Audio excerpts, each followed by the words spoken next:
Good afternoon folks, we're here on the outskirts of Falkirk, and this field here, which is the potential site of the Battle of Falkirk in 1298. We were here earlier on in the year, but the area was too overgrown, and so we decided to pop back here today on the very edge of winter, I suppose. And things have died down a wee bit, so you can have a look around. The reason why we think that this site might well be the Battle of Falkirk 1298 site is because from the air by drone there's three distinct patterns in this field on the ground, which are completely distinctive from the rest of the field. And if you have a look, this is it here.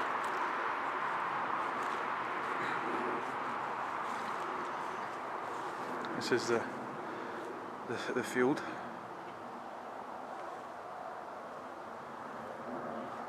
And then you see the rest of it, which is completely and utterly different. Now it's hard to see from where we are standing, but from above it takes the shape of three oval circular type patterns, which is rather odd. Now we're not battlefield experts, so we will be looking to get some expert advice on this, but also to note it's one of the, from what we believe, one of the only fields in the area that hasn't had any ground surveillance, either by archaeological digging or metal detectors or sound waves or any of that new technology that they use nowadays. So it stands here surrounded by loads of other fields that have had it, but also not far from here is the most important find of that period, which is a horse medallion, which was found a few hundred yards in that direction, if not more.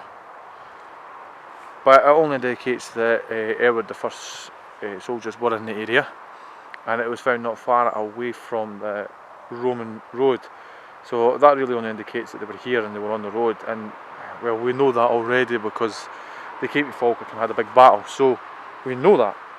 But it's the close proximity to that find, to this field, with the indicators that we have stated already, that gives us a suggestion that this might in actual fact be a potential candidate for archaeological work to be done.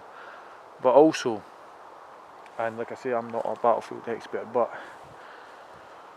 that direction that the camera's pointing in currently is the direction from which Wallace's army would have been standing. That direction is the direction that Edward I's army would have been approaching. If I was Wallace's army, having already viewed the English army on approach from Wollaston, which is that way, I would have been trying to use as much advantage as I could. Now, from what battlefield information that I've picked up, it's better to be standing on top of a hill attacking down than it is to be at the bottom of a hill attacking up. So did Wallace utilise this, what looks like trees, it's loads of trees, it is indeed trees, but it's not loads of trees, it's a hill. It's a wall, in fact. It's the Roman part of the Roman wall. So did Wallace utilise that defensive position against Edward I, who was approaching in the opposite direction?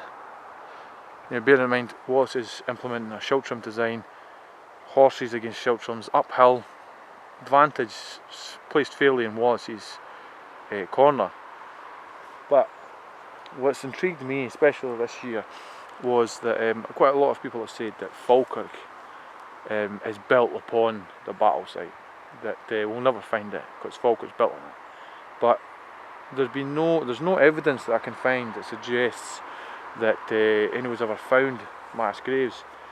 And if you were going to be building houses, you would think there would be some kind of record found nationally or locally, civically, saying that that people found bodies. I mean, during the plague we know where bodies were buried near Falkirk town centre, but we don't know, and no one can say that they've ever found dead bodies that are that many that could be contributed to the second Battle of Falkirk, which leads me to believe that the Battle of Falkirk isn't built on, we haven't found it.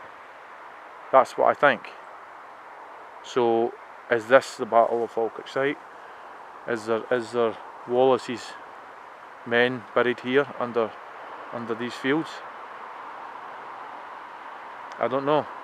We hope to find out, and we will be contacting some people who are experts in the field.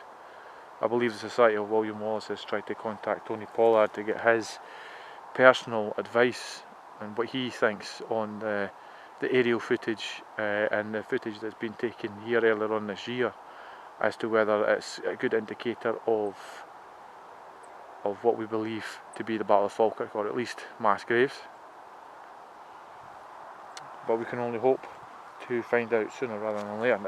I can say though that if that is the case, if this is at the very least the mass graves of Wallace's men, it does lead us to suggest that this is the battlefield, which is a relatively flat piece of land.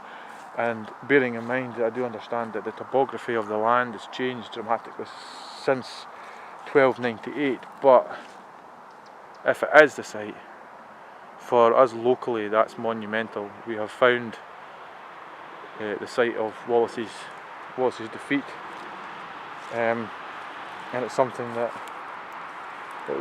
we've been looking for individually or as in groups for quite some time, because it's something that we haven't been able to lock down. So we will keep you posted on the developments there, and hopefully the next update we have will be something more positive towards that end. But we'll sign off for now, and we hope you have a great week ahead, and drop in the pages, the Twitter pages, the Facebook pages, and see what we're doing, and we will keep you updated. Thanks.